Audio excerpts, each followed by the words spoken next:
আমাদের দেশে কিছু মানুষ আছে না ওলার টাকা নিবা আর জীবনে গুণ দিতা করি বিলকুল কন্যারা চিন্তা করেন না যেন আমার অমুকর হক আমার উপরে আছে, বিলকুল চিন্তা করেন না। কিছু মানুষ আছেন দোকানও খরচ খাইছেন, দোকানও 7,000 হ দোকানও 6,000, অমুক দোকানও 10,000, এইভাবে কয়েক দোকানও খরচ খাই না খাওয়ার ঘরে কিন্তু টাকাটা বিলকুল দেন না, এক দোকান ছাড়ি আর এক দোকানও যাই গিয়া ইলা হয় না কোনো সময়। মহাজনে উঠিয়া কর বলে আমার দোকান খাই লিছন, এক পুঞ্জি একারা শেষ হয়ে গেছে আর একারা মাল তুলছি কিতা কর্ম একারা খাই লিছন, বুঝা যায় এটা স্বাভাবিক। যারা খাইতরা বেটার হক রয়েছে, বেটার হক কিন্তু আপনি আদায় করতে লাগবো। আপনি পারছেন না ওলাদ রেখা যাইতা, নতুবা বন্দার কাছে গেছে কোনো প্রকারে আপনি দাবি ছুটাইতাম। আমরার দেশে অনেক সময় শোনা যায় মহাজনের কাছে হাজার হাজার টাকা মানুষে রাখি দিছে ঋণ মুক্ত হইবার, বিলকুল মানুষ চিন্তা করে না বাবা এটা এই দুনিয়ার জমিনে যদি টাকাগুলা দেন না দিছেন না, এই দুনিয়ার দিছেন না কিন্তু একদিন দিবা, কোন দিন বলে কিয়ামতের দিন। বনির হক যদি খাইয়া থাকেন, ভাইয়ের হক যদি খাইয়া থাকেন, অন্য কোনো মানুষের যদি হক যদি খাইয়া থাকেন, দুনিয়ার দিছেন না বইনে লইতে পারছে না, মহাজনে লইতে পারছে না, জানিয়া রাখবা একদিন না একদিন আপনি সেই সম্পদের বিনিময়ে আপনি নেকি দিয়া বলতে ছুটিয়া যাইবা। কিয়ামতের দিন আল্লাহর বান্দা আল্লাহর কাছে গিয়ে আরজ করব, কইব আল্লাহ আমি অমুকের কাছে অত টাকা পাইতাম অত টাকা পাইতাম, জমিন আল্লাহ আমি লইতাম পারছি না রে আল্লাহ, আমার সম্পদটা আপনার যাতে আমার লইয়া দিলাও। আল্লাহ তখন তারে ডাক দিয়া নিয়ে কইবা, ও বান্দা তুমি অমুকর জমিনও কিছু সম্পদ রাখলাইনি বা অমুকর টাকা দেনেওয়ালা আসলাইনি, মিছা মাতিব তখন ফরিস্ত হলে সাক্ষী দিবা, সাক্ষীর দ্বারা প্রমাণিত হইব সে ধরা খাই লাইব। তখন আল্লাহ পাক রব্বুল আলামিনের কাছ থেকে ছুটিয়া যাইতে পারত নাই। আল্লাহ কইবা তুমি তার হক রে আদায় করিলাম, আল্লাহ কি জিনিস দিয়ে আমি ছুটি দাম, বলে কোনো অসিয়ত নাই টাকা তো নাই হাসরের ময়দান, বলে তোমার আমল নমাজটা কি তুমি নেকি দিয়া তারে বদলা দিয়া ছুটিয়া যাও। এইভাবে হাজার হাজার লক্ষ লক্ষ মানুষে তাদের আমল নমাজটা কি নেকি দিয়া ঋণদার হকলর ঋণ মারিয়া বাইর হক আদায় করিয়া বনির হক আদায় করিয়া সরর ময়দান কান্দি কান্দি জাহান্নাম যাইবা। এর লাগে ফরর হক খুব হুঁশদার, খুব খেয়াল করতাম আমরা। ফরর হক, অন্যর হক, এতিমর হক, বনির হক, বাইর হক, এমনি দোকানদারের খরচ খাইছন নিজে খাইয়া নিশ্চিত টেকাগুলা দিয়ান না, এটার প্রতি আমরা খেয়াল করতাম। যদি আমার ভিতরে যদি তাকওয়া থাকে, আমি যদি পরহেজগার যদি হইয়া থাকি, পরহেজগার এইটা করে না, তাকওয়া যার ভিতরে আছে সেইটা করতো না। বর্তমান সময়ে আমাদের মধ্যে এই রকম চলিতে আছে 1% মানুষের এই অভ্যাস, দুনিয়ার জমিন অন্যর হক মারিয়া খাইতে কোনো দ্বিধাবোধ করেন না, ভয় ফাইন না, ডরাইন না। আল্লাহর বন্দেগানের জন্য বিশেষ করিয়া দেখেন আমরার দেশও আছে মাটির ব্যবসা করেন, মাটির ব্যবসা করেন না নি, মাটি লইলা গিয়া মালিকের কাছ থেকে ফুড়াইয়া লইছেন আপনি, বলে আপনার এই জমিনের দাম কত, বলে দাম হইল 24 লক্ষ টাকা, বলে আপনি 24 লক্ষ টাকা পাইবা, ঠিক আছে আপনি ফুড়াইয়া লই লাইছন, 2 দিন পরে 7 দিন পরে এইখান বিক্রি লাইছন, বিক্রি দিলাইছন 30 লক্ষ টাকা, আপনার লাগি জাইজ আছে, কোনো অসুবিধা নাই, উচিত মূল্য দিয়া লই আপনি বিক্রি করছেন। আর ওটার মধ্যে ইয়া বিশেষ করিয়া আরাম মিশ্রিত হয়ে যায় দুকাবাজি করা, মালিকরে কইলা বলে কত দাম, বলে 24 লক্ষ টাকা, বেটারে উঠিয়া মিছা মাতিয়া কইলা বলে এখান লইতে হইলে 28 লক্ষর নিচে 9,000 না, তুমি টেকা এগুলো আমদার লগে লেনদেন করবা, মালিকর লগে মিলতে পারতাই নাই। বললাম মাঝে মাঝে ব্যবসা চলে বুঝাইছি না, লেনদেনই তো আমরার লগে করবে, আমরা লাইন দিব, তুমি জায়গা পাইলে তো ছিল না বলে 28 লাখ 28 লাখ। ইলা যারা দুকাবাজি করবা এটা বৈধ না অবৈধ জায়জ নাই, আপনি উচিত মূল্য দিয়ে লক্ষ নগদ লক্ষ বাকি লক্ষ লইয়া আপনি সেই মাটির ব্যবসাটা আপনি এইভাবে করেন, কোনো অসুবিধা নাই, জায়জ আছে। গাছের ব্যবসা যদি করেন জায়জ আছে, গাছ যদি লইয়া রাখেন মালিকের কাছে এগ্রিমেন্ট করেন, অতদিন আপনার মাটির মধ্যে গাছ থাকবো, কোনো অসুবিধা নাই, দিন পুরার লগে লগে আপনার গাছ কাটিয়া লইয়া যাইতা গিয়া। আল্লাহ পাক রব্বুল আলামিন জানায় ইয়া আইয়ুহাল্লাযীনা আমানু লা তুলহিকুম আমওয়ালুকুম, তুমি তান সাইয়দম হইবাই বন্দারে, তুমি তার মালওয়ালা যখন হইবাই এর জন্য মাল সামান হওয়ার পরে মানুষ কোনো সময় আল্লাহর জিকির থাকি সরি যায়। অধিক সম্পদ হইলে মানুষের ভিতরে ফখর আসি যায়, তকব্বুরি আসি যায়। এর লাগে ধন সম্পদর লাগে আপনার আল্লাহর কাছে দোয়া করক, আল্লাহ যদি আমার ধন সম্পদ দেও আমি দিন ইসলামের জন্য কিছু মানে খরচ কর্ম ওলা দোয়া করতাম। ধন সম্পদর লাগি দোয়া করতাম, আল্লাহর কাছে ওলা কইতাম। রাসূলুল্লাহর এক সাহাবী ছিলাম যার নাম হলো হযরত উসমান। উসমানে আল্লাহ রসুলের খেদমত যাইতার খান্দিতা কইতা, ইয়া রাসূলুল্লাহ আপনি আমার জন্য দোয়া করক যাতে আল্লাহ আমার সম্পদ দেন। বলে রাসূলুল্লাহ ফরমান, উসমান আল্লাহ তোমার সম্পদ দিছে বলে আরো যদি দিয়া দেখো তাহলে সম্পদ দিলে আমি দিন ইসলামের জন্য আমি বেশি খরচ করব, আরো খরচ করব, আপনি আমার লাগে দোয়া করক ইয়া রাসূলুল্লাহ। রাসূলুল্লাহ ওলা দোয়া করছেন, উসমান দিয়ে আল্লাহ তো গনিমতওয়ালা বানাইছেন, ধনী বানাইছেন। কিন্তু ও সাহাবী উসমান কবরিস্তান দেখার পরে তাই খুব বেশি খান্দিতা, নয়নের পানি ছাড়তা। প্রশ্ন করা হইলা, ভাই উসমান তোমার কিসের অভাব? রাসূলুল্লাহর প্রেমিক এক মায়ার সাহাবী, রাসূলুল্লাহর খেদমতের মধ্যে তুমি থাকো। ও উসমান তোমার আল্লাহ টোটাল সম্পদ দিছেন, ইসলামের জন্য তুমি সাহায্য করো, অধিক টাকা পয়সা তুমি খরচ করো, অসহায় ব্যক্তিদের তুমি কি করো সাহায্য করো, তুমি এখানে কবরিস্তান দেখার পরে এত বেশি ডরাও। হযরত উসমান গনি রাদিয়াল্লাহু তাআলা আনহু জবাব দিলা, কইলা ভাইসা আল্লাহর রাসূলের সাহাবী, ও ভাই আমি ও কারণে কবরিস্তান দেখার পরে আমি ডরাই। কবরিস্তান যে জায়গা এখানে একবারে একা, এই কবরের গাড়া যেটা বড় কঠিন ঘাট, বড় বর্জকর জিন্দেগি বড় কঠিন ঘাট। আমি কবরের মধ্যে গিয়ে কীভাবে আমি একা অবস্থা থাকতাম, এই একা আমারে এইভাবে কবরিস্তানের মধ্যে রাখা হইব, কবরের হাল তাই খুব বেশি উসমান গনিয়ে ডরাইতাম। কত সম্পদ, অত টাকা। হযরত উসমান অত দয়ালু এক সাহাবী আসলাম, যার একটা ঘটনা আনি। উসমান গনি সম্পর্কে রাসূলুল্লাহ একদিন উসমান গনির কাছে একজন মানুষকে পাঠাইছিলেন। একজন ব্যক্তি তান ছেলে বিবাহ দিতাম, মেয়ে বিবাহ দিতাম, মেয়ের লাগি চিন্তিত, টাকা পয়সা হাতে নাই। হযরত উসমান গনি রাদিয়াল্লাহু তাআলা আনহুর কাছে প্রথমে গেছেন না, গেছেন আল্লাহর রাসূলের কাছে গিয়া কইলেন, ইয়া রাসূলুল্লাহ আমার একটা ঘরে উপযুক্ত মেয়ে সন্তান বিবাহ দিতাম, ইয়া রাসূলুল্লাহ মেয়েটা বিবাহ দিতে অনেক টাকা পয়সা লাগে, আপনি আমার সামান্য সাহায্য করক। রাসূলুল্লাহ কইলে, এই ব্যক্তিরে কইলে আমার কাছে তো তেমন টাকা পয়সা নাই, তোমার সাহায্য করতাম, ঠিক আছে তুমি যাও গিয়ে আমি এক জায়গায় পৌঁছাইয়া দেই, উসমান গনির কাছে যাও গিয়া। রাসূলুল্লাহ আদেশ করছেন, কইলা যাও উসমানের কাছে, উসমানে তোমারে সাহায্য করবা। রাসূলুল্লাহর আদেশ ক্রমে সেই ব্যক্তি উসমান গনির বাড়ির মধ্যে যে সময় গিয়া পৌঁছিছেন, পৌঁছার লগে লগে গিয়া দেখেন সন্ধ্যার বেলা অন্ধকার, হযরতে উসমান গনিয়ে বাতি নিবাইয়া নমাজ পড়িত্রা। সাউন্ড বক্স তোরা বাড়েন দেব তো মোটামুটি সাউন্ড কম, সাউন্ড বক্স তোরা বাড়ায়। হযরতে উসমান গনি রাদিয়াল্লাহু তাআলা বস ওই হযরতে উসমান গনি রাদিয়াল্লাহু তাআলা আনহু মাগরিবের রক্ত অন্ধকার বাতি নিবাইয়া তাই নমাজ পড়িত্রা। খেয়াল করছেন মা, যখন মাত বুঝা যাননি, সবজা জাননি জি। যাই হোক আমি সাউন্ড বাড়াইলাম ভাই, আপনারা বুঝলেন সাউন্ড কিছু কম হয়েছে, অত মোটামুটি কমাই আরও আওয়াজ করতো। যাই হোক এর লাগি বাংলাদেশের অতিথি এলে সাউন্ড আরও বাড়াই দেন দেন, কিন্তু ফয়লা উঠিয়া করবে এটা কি জাত পায় বুঝাইছিল, সাউন্ড আরও তোরা বাড়াক্কা, মহফিলে আবহার আরও তোরা কমাক্কা। লা ইলাহা ইল্লাল্লাহ, লা ইলাহা ইল্লাল্লাহ, লা ইলাহা লা ইলাহা। হযরতে উসমান গনির কাছে এক ব্যক্তি গেলাম, রাসূলুল্লাহ পাঠাইছেন, গিয়া কই দেখুন অন্ধকার তাই নমাজ পড়িত্রা ঘুরিয়া আসছেন, তাই কইছেন না সাহায্যের কথা। এই ব্যক্তির ধারণা উসমান গনি খুব কঠিন মানুষ হইবা, যে ব্যক্তি অন্ধকারের মধ্যে নমাজ পড়িত্রা, বাতির কোনো সিস্টেম নাই, বাতি জ্বালাইত্রা নাই, তো বড় কঠিন মানুষ হইবা না কইছে, বাতি জ্বালাইত্রা না।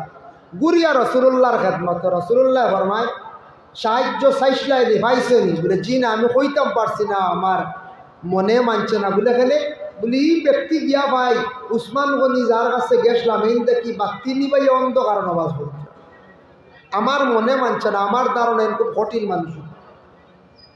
রাসূলুল্লাহ ফরমাইন বলে না না, তুমি যেটা ধারণা করছো সেটা বল, কিন্তু ওসমান গনি ইলা ব্যক্তি নাই তোমার সাহায্য করবার, তুমি যাও। দ্বিতীয়বারের মতো সেই ব্যক্তি গিয়া পৌঁছিলা। পৌঁছার সঙ্গে সঙ্গে গে তখন দিনের বেলা ফাল্গুন মাসত চুলা উড়াইয়া বাতাসে নে কথা চুলা তান হাত দিয়ে জাপটাইয়া জমাইরা কইলা রে কত কঠিন মানুষ ইলা মনে হয় আর জগতে নাই। এটা তোলা তো কেউ জমাই নিব ফাল্গুন মাসত বাতাস উড়াইয়া না, কেউ এখন খুব বালিশ বানাইছিলেন জি না, মনে হয় খুব দড় মানুষ, কঠিন মানুষই। আবার গুরিয়া রসুল্লাহর কাছে, ইয়া রসুল্লাহ আমার মনে মানছে না, আমি সাহায্য চাইতাম, পারছি না আমি। বলে এখানে বলে এই দেখি তো তুলা ওটা খালি জমাইত তুলা আর তুলা। আল্লাহ রসুল্লাহ ফরমাইন তুমি আবার যাও। আবার সেই ব্যক্তি গেছেন, যাওয়ার পরে উসমান গনিয়ে কইলা বন্দারে তুমি আমার কাছে আসিয়া আগে গেলা, এখানে কিচ্ছু কইলা না। বলে একবার না দুইবার আসিয়া গেছি। বলে এখানে বলে আমি আল্লাহর রসুলে আমার পাঠাইছিলাম কিছু সাহায্যর লাগিয়া। বলে কোন সাহায্য?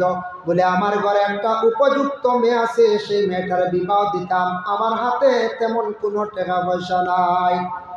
আমি রসুল্লাহর কাছে গেছিলাম, রসুল্লাহ আমার পাঠাই দিয়েছেন আপনার কাছে, আপনি আমার সাহায্য করতাম। ওই সময় কইলা বলে আমি বুঝতাম পারলাম না, প্রথমে একবার আসিয়া দেখলাম আপনি অন্ধকার নমাজ পড়িদ্রা, আর দ্বিতীয়বারও দেখলাম খালি তুলা জমাইদ্রা, আমি তার কারণ কি বুঝলাম না। উসমানের জবাব দিলা কইলা বন্দা শুনো, অন্ধকারও আমার নমাজও দেখছো, ই নমাজ আমি নফল নমাজও আসলাম, ই নমাজ নফল নমাজও আসলাম, নফল নমাজ পড়াতে আসলাম। ইনু ইসরাফ করছো আমি করছি না। মাগরিবর পরে নফল নমাজ কিছু আছে না?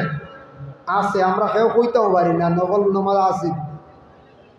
সুন্নত 2 রাকাত পরে আছে, নফল যে 2 রাকাত মাগরিবর নমাজ 5 রাকাত পড়ি আমরা বেশিরভাগ জায়গা। তিরমিজি শরীফের হাদিস, আল্লাহর রাসূল ফরমান বাদাল মাগরিবি 4 রাকাতিন, মাগরিবর নমাজের পরে সুন্নতর লগে নফল যে 2 রাকাত নফল নমাজ মিলাইয়া যেন পড়িবা, হারামাল্লাহু আলাইহিন নার, এর লাগি আল্লাহ দুজখের আগুনকে হারাম করিলেন। সুবহান।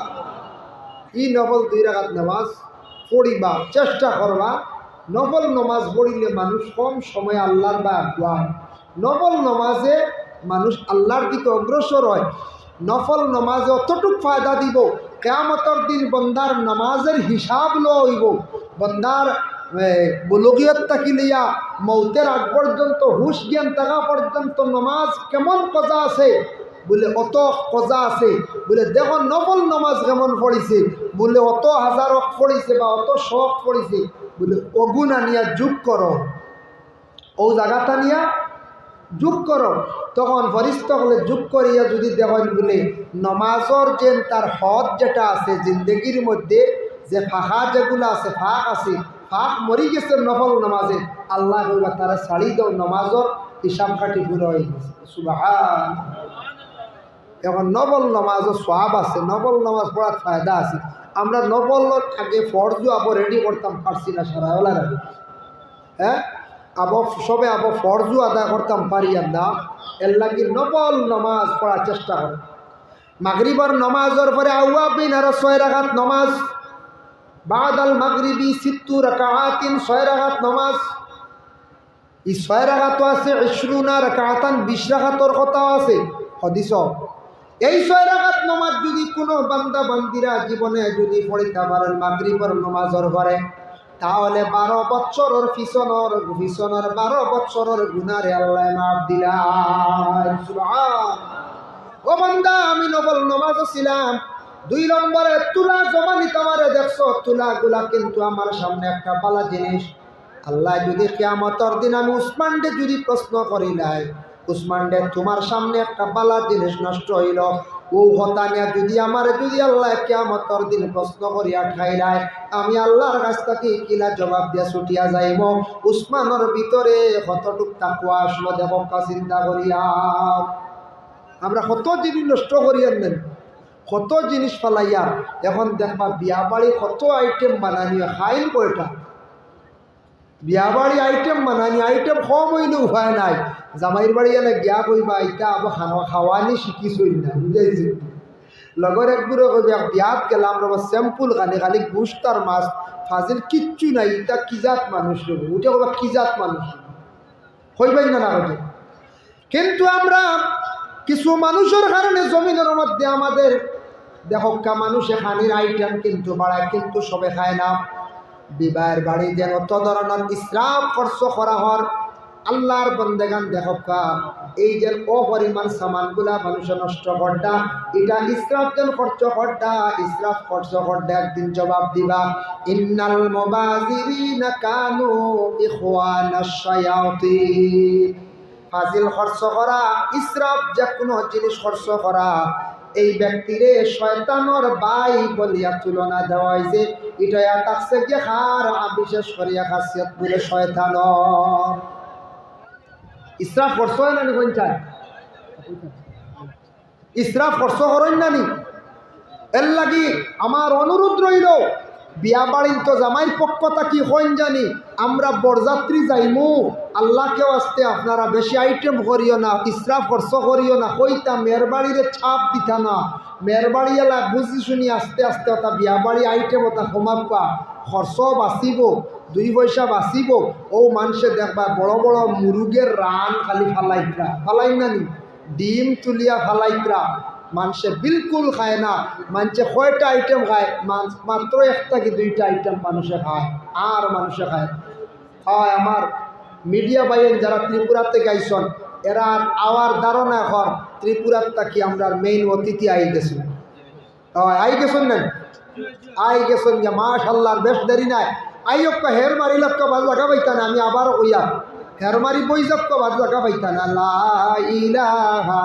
ইল্লাল্লাহ লা ইলাহা ইল্লাল্লাহ লা ইলাহা ইল্লাল্লাহ লা ইলাহা মুহতারাম হাজিরিন کرام যখন হযরত ওসমান গনি রাদিয়াল্লাহু তাআলা আনহু এমন একজন ব্যক্তি যে ব্যক্তি তার জিন্দগির মধ্যে ওসমান গনি মানুষদের সাহায্য করছেন তার জিন্দগি খুব বেশি অসহায় ব্যক্তিগুলোর পাশে তাই দাঁড়াইছেন হযরত ওসমান গনি রাদিয়াল্লাহু তাআলা আনহুর কাছে সেই ব্যক্তি কোন লগে লগে ওসমানে জানাইলা কইলা ও বান্দা আমি তোমারে সাহায্য করব আমার বিশাল উট হল আল্লাহ দান করছো মাশাআল্লাহ আমরা টানটুর সাহাবাই দিছেন সাজ্জাদা আই গেছন আব্দুল বাসিত সাহেব খেদমত হাজির আমিও সামান্য সময় শেষ করলি পরে তাই দোয়া দিবার বাংলাদেশের অতিথি আইছি যাই হোক ও কইলা আমার অত উট হল আসন উট ওটা উট একটা তুমি নিবাই নিয়া নিয়া বিক্রি করিয়া তোমার মেয়েরে তুমি বিবাহ দিলে ওই সময় উট যখন বিকালবেলা আসা আরম্ভ করছেন আসার সময় একটা উট সেই ব্যক্তি দরিয়ালে রওনা দিছেন উটর পিছনে আরো উট কিছু যাইত্রা গে ওসমান ডাক দিয়ে কইলা ওসমান তোমার বাকি উটগুলো আপনি আটকাইলাও কারণ আমারে একটা উট দিছে আমি ওটা লইয়া যাইয়া উসমানে তো দয়ালু ছিলা হযরতে ওসমান গনি রাদিয়াল্লাহু তাআলা আনহু ফরমায় ও বান্দা তুমি একটা উট লইয়া যাইতে ওটার পিছনে যতটা উট যাইবা ততটার মালিক তুমি হই গেছ আমি ওসমানে আমার উটগুলো আমি আটকাইতাম না সুবহানাল্লাহ বুধ ভাই প্রাণী কতটুক দিলবালা আসলো হযরত ওসমানের আল্লাহ তানরে ধন সম্পদ দিত না আমারে দিত এর লাগে হযরতে ওসমান গনি সাহাবীর জীবনী আনার উদ্দেশ্য হইল গিয়া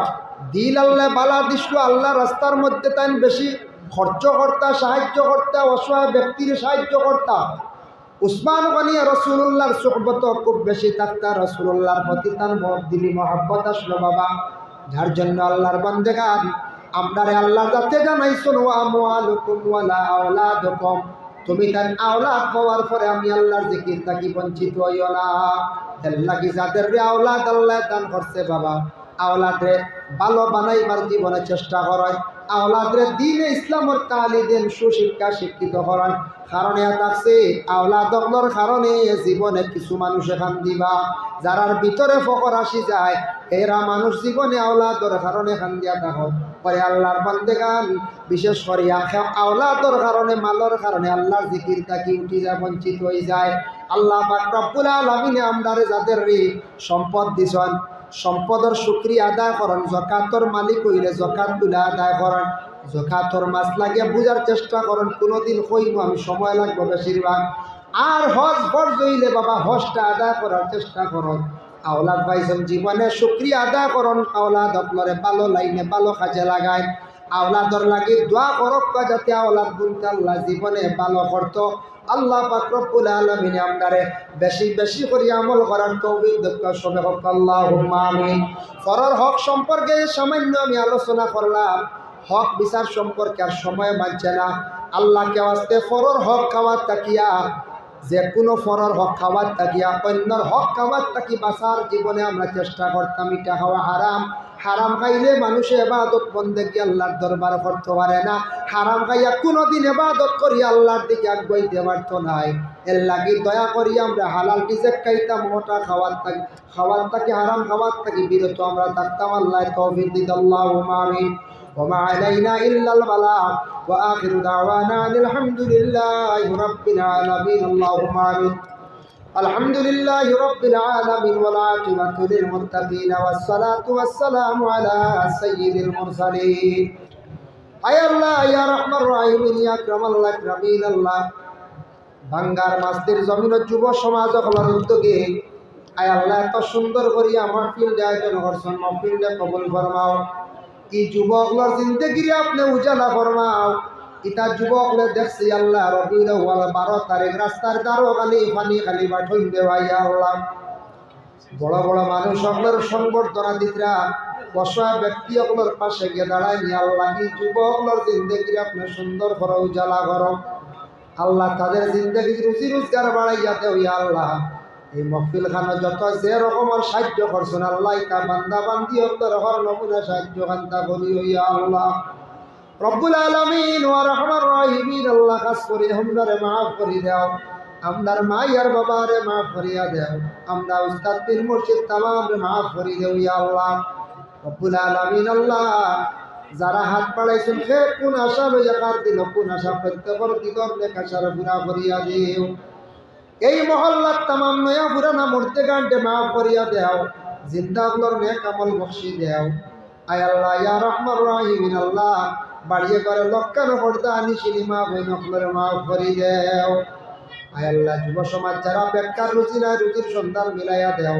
যারা বিদেশ বাড়ি গেছেন রুজির তালাশে আপনি হেফাজত ফরমাও ইয়া আল্লাহ।